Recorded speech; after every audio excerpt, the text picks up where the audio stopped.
Bugungi mavzuyimiz o'smirlarni psixologik pedagogik o'rganishning o'ziga xos xususiyatlari haqida bo'ladi.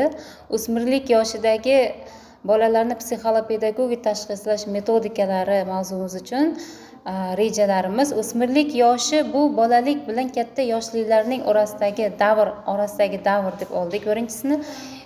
Ikkinchi rejamiz o'smirlik yoshi qiziqishlar, qimmatbaho sistemalarning dunyoqarashlarining shakllanish davri deb oldik va uchinchisi rivojlanishda nuqsoni bo'lgan o'smirlarni psixologik pedagogik o'rganishning maqsad va vazifalari. To'rtinchi rejamiz rivojlanishda nuqsoni bo'lgan o'smirlarda psixologik tekshiruv o'tkazishning o'ziga xos tomonlari haqida bo'ladi. Bolaning tanasining tuzilmalari tez va notekis rivojlana boshlaydi. Tez psixofizik o'zgarishlar psixikani zararli biologik va ijtimoiy omillar ta'siriga ayniqsa zaif qiladi va ruhiy kasalliklarning xavfini oshiradi. Aynan o'smirlik davrida turli xil xarakter aksensiyalari shakllanadi. Ular noqulay sharoitlarda psixopatiyaga aylanishi mumkin, jiddiy xulq-atvor buzilishlari paydo bo'ladi. Kognitiv sohada ham keskin o'zgarishlar ro'y bermoqda. Analitik va sintetik faoliyat, mavhum fikrlash, tasavvurning murakkab shakllari jadal rivojlanmoqda. Bu yoshdagi aqliy rivojlanishning markaziy omili o'z-o'zini anglashning yangi darajasining shakllanishi bo'lib, bu o'ziga nisbatan munosabatning keskin o'zgarishiga va o'z-o'zini hurmat qilishning beqarorligiga olib keladi. O'smirlar hissiy beqarorlik, cheklovning yo'qligi, kattalik tuyg'usining paydo bo'lishi bilan bog'liq kayfiyat o'zgarishi, o'jarlik va negativizmning namoyon bo'lishi bilan ajralib turadi. Rivojlanish xususiyatlarini psixologik pedagogik o'rganishning maqsad va vazifalarimiz nimalardan iborat? Rivojlanishda nuqsoni bo'lgan bolalarda o'smirlik davrining o'ziga xos xususiyatlari ularni psixologik pedagogik o'rganish vazifalarini belgilaydi. Ular kichik yoshdagi bolalarni o'rganish va vazifalaridan biroz farq qiladi. Asosiy vazifalar quyidagilardan iborat. Ya'ni birinchidan aqliy xususiyatlarni kvalifikatsiya qilish, saqlanib qolgan va buzilgan funksiyalarni saqlash, rivojlanish og'ishlarining tabiatini aniqlash uchun buzilishlar iyerarxiyasi. O'smir bolalarga tashxis qo'yish uchun bu eng muhim vazifa emas, chunki odatda bunday diagnostika ishlari ertaroq amalga oshiriladi va 11-12 yoshga kelib bola odatda tegishli muassasada, ya'ni maxsus tuzatish maktabi, maxsus maktab-internat va boshqalarda tahsil oladi. Shu bilan birga tashxis qo'yish zarurati kattaroq yoshda paydo bo'lishi mumkin. Noto'g'ri tashxis qo'yish holatlari ma'lum bo'lib, buning natijasida bola buzilishlar profiliga mos kelmaydigan muassasaga tushib qolgan. Masalan, yengil aqliy zaif bola yoki hatto eshitish qobiliyati zaif odam og'ir aqliy zaif bolalar uchun maktab yoki sinfga yuborilganligini bu misolda ko'rib o'tishimiz mumkin. Ikkinchidan, o'smirning ruhiy holatini o'rganish va malakasini aniqlash, o'rganishdagi muayyan qiyinchiliklar, ya'ni alohida fanlar bo'yicha muvaffaqiyatsizlik, xatti-harakatlarning buzilishi va umuman ijtimoiy moslashuvning sabablarini aniqlash. O'quv qiyinchiliklariga kelsak, ular bola tegishli maktabda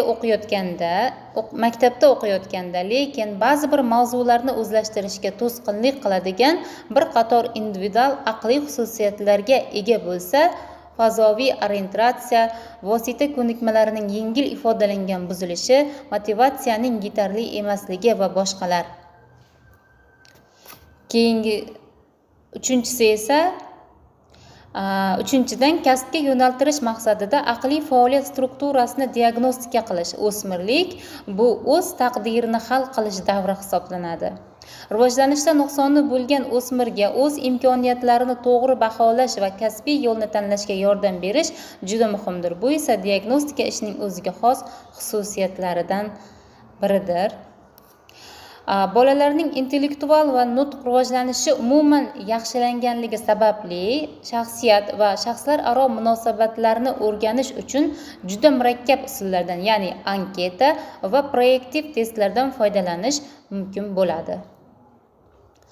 Shaxs va shaxslar aro munosabatlarni o'rganish uchun proyektiv usullardan foydalanishda ham sezilarli cheklovlar mavjud. Intellektual va nutqni rivojlantirish darajasi qanchalik past bo'lsa, bunday usullarni qo'llash imkoniyati shunchalik kam bo'lsa, ularning arsenali shunchalik zaif bo'ladi. Rivojlanishda nuqsonlari bo'lgan o'smirlar uchun bunday texnikani amalga oshirish biroz osonroq, garchi bu yerda nutq intellektual buzilishlar tufayli yuzaga keladigan qiyinchiliklar, masalan, tasvirlangan vaziyat yoki jumlaning ma'nosini tushunmaslik kabilarda mumkin. O'smirlarda qanday holatlar vujudga keladi? Ya'ni ijtimoiy moslashuv uchun zarur bo'lgan ko'nikmalar o'smirlarda. Hammomdan foydalanish, soch va tirnoqlarni parvarish qilish, sochiq jamoat hojatxonasidan foydalanish, kiyim va poyabzal kiyish, ularni parvarish qilish, asosiy oshxona anjomlaridan foydalanish, jamoat transportidan mustaqil foydalanish va piyodalar qoidalarini bilish, asosiy yong'inga qarshi ehtiyot choralarini o'zlashtirish, agar kerak bo'lsa yordam so'rash qobiliyati, rangni aniqlash, siferblatda va arab raqamlari bo'lgan soatlarning o'qishini tushunish, budilnikdan foydalanish, oddiy hisoblash amallarini bajarish va ijtimoiy ko'nikmalar ham mavjud, mehnat qobiliyatlari ham mavjud va yana dam olish va o'yinlar, bo'sh vaqtni tashkil qilish qobiliyati, do'stona munosabatlarni o'rnatish, klub faoliyati va o'quv guruhlarida ishtirok etish, biror narsaga ishtiyoq, ya'ni hobbi va boshqalarni misol qilishimiz mumkin. Shunday qilib, tadqiqot dasturlarini tuzish uchun o'ziga xos retseptlar mavjud bo'lmasa-da, berilgan qoidalar va tavsiyalarga rioya qilish rivojlanish buzilishi bo'lgan o'smirni to'liq o'rganishga yordam beradi. E'tiboringiz uchun rahmat.